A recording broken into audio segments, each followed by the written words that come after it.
Thanks for joining us from the Ohio AgNet. Voice you know with the News You Trust studio, sponsored by the Family Forest Carbon Program, where we help family forest owners get paid to improve the health of their woods. I was reading part of the Digital Dale this morning, and this came in from Brianna Smith, editor of Ohio's Country Journal, and I liked what she had to say.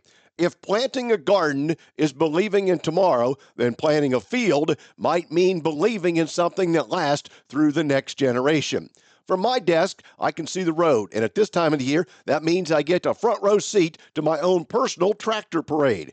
Farmers pass by with planters and implements in tow, headed to their next field, driven by a belief that the work they do today, despite any hardships that may come, will yield results in the future.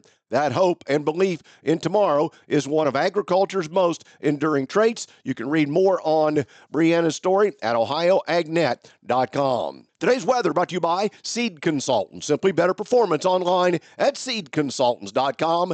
Here's the forecast. Dry weather continuing to hold over Ohio today. I'm Chief Meteorologist Ryan Martin. A large majority of the state looking at partly sunny skies for the balance of this afternoon. Now, as we get into early evening or late afternoon, we're going to be dealing with a few hit-and-miss scattered showers trying to come up from the south. Remember, we talked about a southern wave of action trying to come through with Tennessee and Kentucky. Watch for that here tonight. I think it's going to be somewhat spotty, but I won't rule out some scattered showers there. And then through tomorrow, I also can't rule out some spotty showers, although those are diminishing quite handily.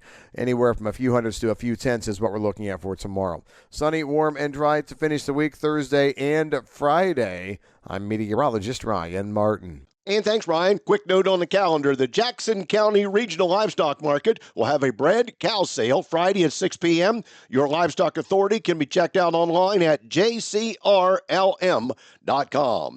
Well, U.S. Secretary of Agriculture Brooke Rollins announced today she will exercise the U.S. Department of Agriculture's authority to provide a much-needed funding increase of $14.5 million in reimbursements to states for meat and poultry inspection programs. Without this funding, states may not have the resources to continue their own inspection programs, which ensure products are safe. This funding increase ensures American-produced meat and poultry can make it to the market and onto the tables of families across the country. State meat and poultry inspection programs are vital to maintaining a safe and resilient food supply, especially for small and medium-sized producers and processors.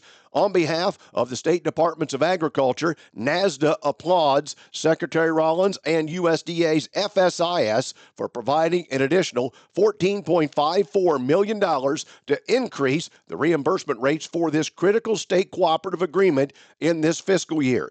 In recent years, USDA has been providing states with significantly less funding, challenging states' ability to provide inspection services.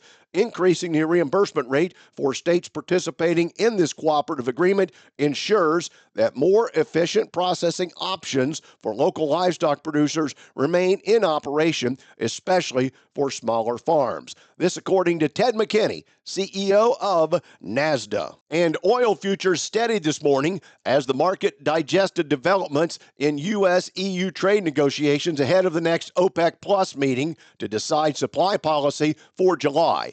Oil prices have stabilized around current levels after zigzagging on Friday on news of a 50% tariff threat on U.S. imports from the EU and subsequently announced extension of trade talks.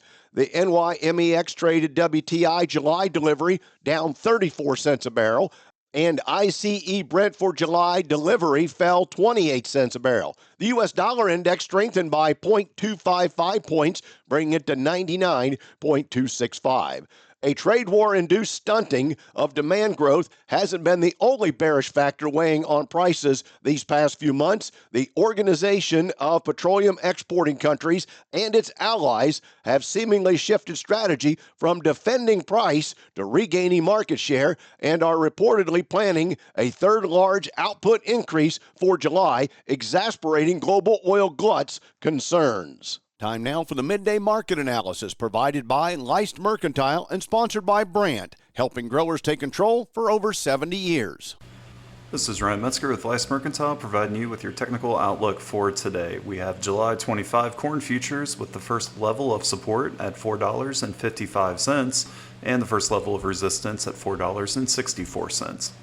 July 25 soybean futures has the first level support seen at $10.53 and the first level of resistance at $10.70. July 25 wheat futures has the first level of support seen at $5.38 and the first level of resistance at $5.47. Please visit our website, licemercantile.com, to learn more about grain marketing program and crop insurance services. And thanks, Ryan. Today's market is brought to you by Seed Consultants. Simply better performance online at seedconsultants.com.